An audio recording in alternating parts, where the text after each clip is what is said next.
I am joined as ever by Richard. Hello, Richard. Andy, your listeners can't tell, but I'm looking at the hat on your head, which is red and white, and a Christmas tree with a star in the background and some tinsel in the forehead. Are you trying to tell us something? Well, Christmas may be upon us. It may be a Christmas blinging thing. But that's the clue. Yes, but I will say this very, very cheap Santa's hat is more effective than my quite posh beanie hat. This is shockingly good because it's basically cheap polyester or whatever it is. It keeps your head extremely warm. That's an advantage of a hat, I found, especially for those of us who are challenged up top. Yes, I'm not yet. Time will tell. Now, we meet every single week and we talk about things in the medical world, things that are science and health related, and always looking at how do we respond to that? How should we or could we respond to that? And from a medical perspective, which is where, of course, you come in, having been a GP for a few years until you retired recently. That's very true. So this week, as you say, we tend to take a medical topic and examine the pros and cons, whether it's a caffeine in drinks or cold swims for our bodies generally, or the current big issue, which I dealt with some time ago, about whether prostate cancer screening should be rolled out for all men or not. And we look at the research, because, of course, we need facts in order to be able to make up our minds with proper information so that we can look at the advantages and disadvantages, applying, if you like, our brains, not just our emotions. So how much coffee is good for you? How long should you stand under a cold shower? Should you be persuaded to do so? Or dip in a freezing cold pool? And what temperature? And should we be swayed by celebrities? This is a big one.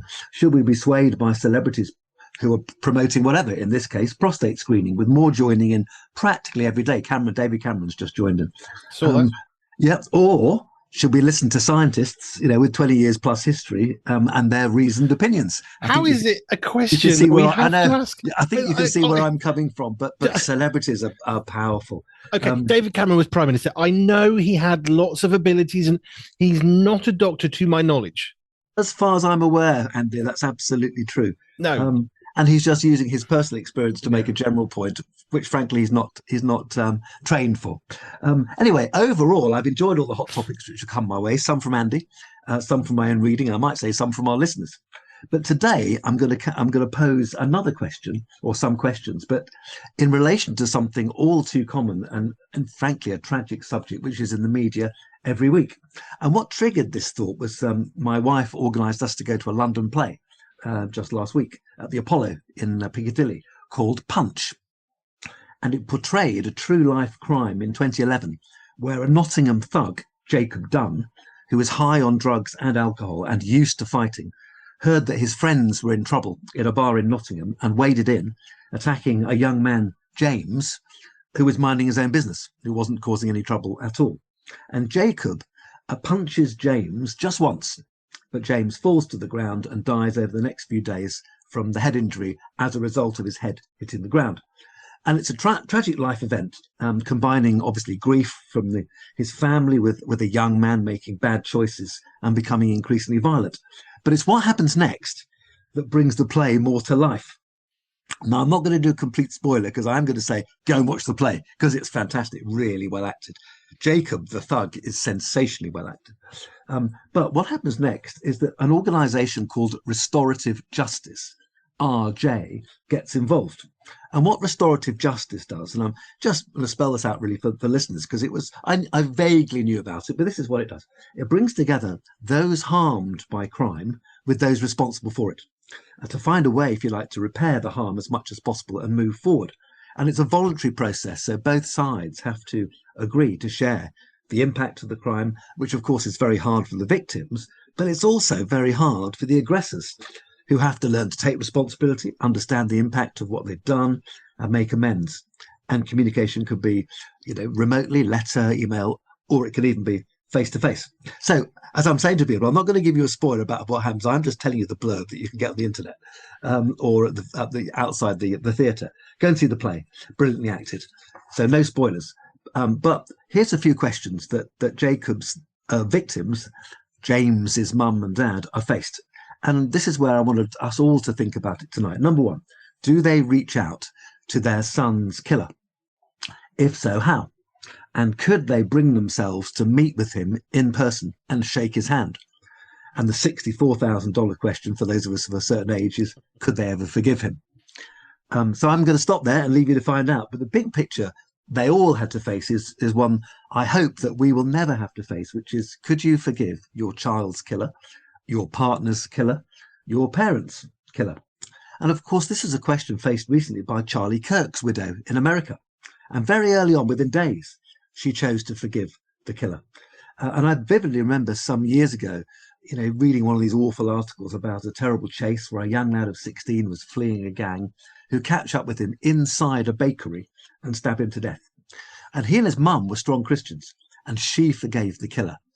Could you or I do so? And it's a tough question. And as I say, I pray none of us will ever have to face it. But to be fair, all of us have been wronged in life. And I'm sure Andy will give me some examples afterwards. All of us have been wronged in life in one way or another, perhaps not as seriously as that, but we've all been wronged. I certainly have, and quite significantly. I might add that we can harm ourselves through poor, selfish decisions, actions, addictions. Can we forgive others who harm us? Can we forgive ourselves? And of course, as Christians, we know the Bible is clear.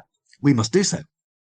Part of the Lord's Prayer in Matthew, forgive us our sins as we forgive those who've sinned against us.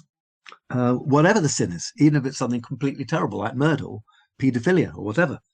Jesus told us not only to forgive our enemies, but to love them. My goodness. Tough teaching, but so valuable to both sides. So, messages, go and see the play. See how James, the victim's parents, reacted and the effect on Jacob, the offender. And I think there's plenty for us as Christians. It's not a Christian play, but there's plenty for us as Christians to learn from the play. And to remind us of one key point, which is that we may have no influence on terrible things happening. James went to that bar for a quiet drink with his friends. He didn't know it was the last drink he'd ever had. We may well have no influence on things that happen to us. What we do have an influence on is how we respond. We have a choice, and that choice that we make affects us and others for the rest of our lives. I think Charlie Kirk's wife, Erica, I think it's a really good, most up-to-date example. Because the thing is, when she says, I forgive my husband's killer, she's not happy. She's not skipping with joy. She's not jumping down, yay, I've done this. And I'm very, very certain, having been through some forgiveness stuff, I've had to forgive people who wronged me. It's not a one-time deal. It's not like I forgive them. Great, off we go again. This isn't like just taking another apple from the bowl or something. There's actually a lot more to it. So it's an act of will, and you need to, terrible English, but you need to ongoingly forgive the person until basically you've got to stop forgiving them. And that can be a week. It can be a day. I am very certain that next year, or 1 year on from Charlie Kirk's death, Erica is going to have to go through all that again. I'm sure that when the children get married, she's going to go through that again, because it isn't gone, but it is. You used a really important word. It's a choice. Do I choose to forgive them or not? And we're not saying it's easy. We're saying there is a choice, and you do have a choice. Are you going to forgive them, or are you going to carry that bitterness? And the problem with not forgiving, of course, is it doesn't harm the person that we're angry with or want to have vengeance with. Actually, not forgiving, it only ever hurts and harms us. Yeah. And that's, who was it that said that, unforgiveness is drinking poison and hoping your enemy dies? Of course, it doesn't. It harms you. And in fact, the person who may have harmed us may be quite unaware that they've done so, or were unaware at the time and then forgotten. So you're carrying unforgiveness, bitterness, to use another word, and your enemy, so to speak, is unaware. So who's the person being harmed? And I can think of someone, and actually I regret that about maybe 15 years ago, when I saw this man who harmed me along the way, I should have gone up to him and said, I forgive you. And he'd have probably said, for what? And I'd have explained it, and it would have meant nothing to him, but it would have been a good line in the sand for me. And so next time, if I ever come across him again, I'm going to do that. I'm going to go up to him, regardless of whether he remembers it or not, and say, I forgive you for what you did. But I'm always struck by when we forgive somebody, it's not, I keep on saying it, but we haven't got to have it all sorted. It's not like we forgive them, we're great. It's an ongoing act. Okay, bad English, but ongoingly forgiving them sort of works to stick in the head. But we do need to forgive and keep on forgiving. I was abused as a kid. I have to every so often be reminded of that, because it's the way life goes. And then I have to actually forgive that person earlier on in my life every day. many times a moment, sometimes, but actually, as I've got older, there are bigger and bigger times. Time is a healer is such a distorted truth, I think, because time doesn't heal. What it does give us is a better perspective, gives us a little bit of space. We can apply a bit of wisdom and learning, but on its own, it doesn't heal. It just creates a bit of distance. But the story that comes to mind so vividly, Corrie ten Boom, because she lost her dad. Awesome. Well, exactly. She loses her dad to the Nazis. She loses her sister Betsy to the Nazis. She watches some of the Jews that they were trying to hide and protect dead to the Nazis. And when she meets one of the guards from the camp, and this is where it gets even more difficult to forgive, because this guy's now become a Christian.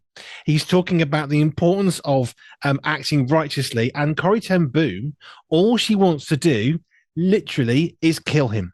She watched him beat her sister, in front of her eyes when she could do nothing. And here she is in a stage. Oh, I could actually kill this person. And she talks about it. I wanted to kill him. But she also knew that she had to forgive. And how did she do that? She had to reach out her hand and hold his and actually have a conversation with him. And she talks about in the book, to him as well as to her. Yeah. Because I mean, having become a Christian, almost certainly his conscience would have been fine-tuned and he would have felt terrible about what he did. No excuse, but the fact is he would have felt terrible. And her doing that, what a move from Corrie ten Boom, which is why we talk about her. Yes. What a move, would have made such a difference to that man. Not that he deserved it, he didn't. No. It's because Jesus tells us to. Well, isn't that the point, though? We were talking about this just beforehand, because we, as human beings, we like little boxes. We like to categorize and, well, if I'm doing 33 miles an hour in a 30, it's only a little sin. It's not that bad. It is actually a criminal offense, but it's not that bad, really. If I'm doing 60 in a 30, oh, well, hey, they need to go to prison. It's funny how we categorize law breaking. But actually, I said this before, there is no sliding scale of sin. There is an on and off switch. And when we're born, it's switched on. So we can't switch it off. We don't have the key to go into that light switch. I'm trying to think of something medical. The morphine machine we see in movies with a key. You have to put the key in to do it. We don't have the key. There's only one of them, and Jesus has it, and he's already sorted it. But we don't get the right to categorize. Oh, well, they just stole a Mars bar. That's not so bad. They're a bit hungry. That's okay. Here's one for you. Bit of ethical. We should get Trevor Stammers in. What about if your parents have got Alzheimer's? Should we be lying to them? Well, biblically, but no, we shouldn't. In my view, I've seen too many patients think they're doing the right thing by telling a so-called white lie, which is a lie, and it often comes back to bite them in the bum. And even if it doesn't, it's still not the right thing to say. You're going to be fine, Mum. You're going to come out of this home in the future. When they know that's not the case. No, you're here. And I had to have that conversation with my mum when I put her in a home initially for respite care, which then turned into full-time care. And I had to explain to her, Mum, you're not coming home because, actually the family can no longer look after you, not least because we've got Heather's mum next door as well. And, and it was a difficult conversation. I could easily have said to her, yeah, look, you will review the situation in a month or two. No, I've signed papers. That's full-time care, because her dementia was getting worse. And she couldn't look after herself, and it was becoming too difficult for the family, especially with another elderly to look after. So no, don't tell lies. They're not white lies; they're lies, and don't do it.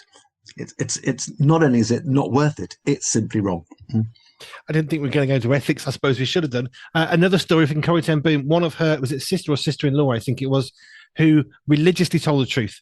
Absolutely, would never ever lie. And when the Nazis came to the door, have you got any Jews here? Yes, there's one over there. And people wanted to hurt this lady, and she said, no, I've told the truth. God is going to protect them. And in the book, very, very clearly, it states that the car that they were in overturned or something happened, and they all escaped to freedom. And the thing is, she's saying, see, telling the truth. And lying is lying. It doesn't, we can't justify it just because we want to. And that's the thing about sin. It's either something good or bad, and it's either separating us from God or not. And lying can feel okay, but it's never going to be okay. Yeah. And I remember, as I did the Alpha talk on how to resist evil just last night, remember where lying comes from. It comes from the father of lies, the devil. And he's delighted when we lie because we're talking his language. Jesus says, I am the truth, the way and the life, not I am the lie, the way and the life. So, yeah, it's truth against lies is Jesus against Satan, ultimately. I think I mean, I've got to say this is some difficult stuff. We understand that if you've got a parent with Alzheimer's who's got dementia and you think, well, I'll lie to them, it's easier. It's a bit like never taking a break when you're at work. Yes, it might be easier once, but actually it becomes easy to do again, and actually it's not productive. But as Christians, we actually have to, and it's not easy. We have to exercise a higher standard. We have to say, do you know what? It's not okay to lie. There is not a justification for that. We can go back to, Nazi Germany, and should we lie if there's a child there, and there were some very clever things that were done to try and protect the Jews, as should have been done by everybody.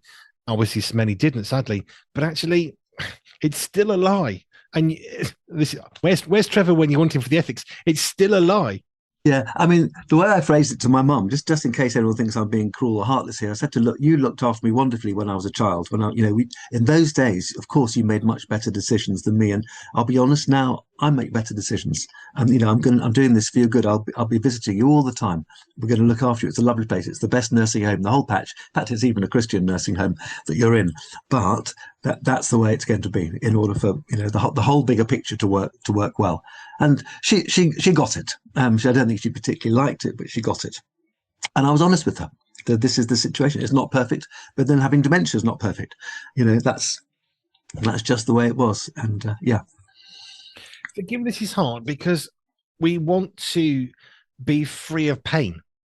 Whether that's emotional pain because someone stole some money, whether it's physical pain because someone stole some money and bangs on the head with a bat. I mean, we don't want suffering. We don't want pain. But as you said, the problem with lying is it's the language of the devil. It ain't the language of God, and there is no way of sugarcoating that one and saying, well, it's okay if. Yeah, no, indeed, and there is no such thing as a white lie. A white lie sounds like it's been told to benefit people. No. Jesus never said, yeah, look, I don't agree with lying, but white lying's okay. I don't remember reading that in my Bible. Lying is lying. No, I don't have that translation either. Mine's a bit more black and white. But again, there are consequences for what it is that we do. As Christians, if we can't understand the importance of consequences, then we need to go back to the drawing table, because ultimately, if we become a Christian, if we become people of faith, if we start to follow Jesus Christ, it's because we understand the consequence of not doing that, which is, I mean, we've got Christmas around the corner. 25th of December is the day every year that we say, hey, Jesus came to earth as a man. And as soon as that happens as Christians in 2025 to 26, we have to say, and yes, Easter is around the corner. That's even more exciting, because that's when Jesus being born as a real man was actually fulfilled as his earth-long, purpose. And yeah, if it's good, it's good. If it's bad, it's bad. And there's no way you can mix the two together and make it okay. Sure. And as we're talking about forgiveness, is exactly the same. We are called to forgive, and no one said it was easy.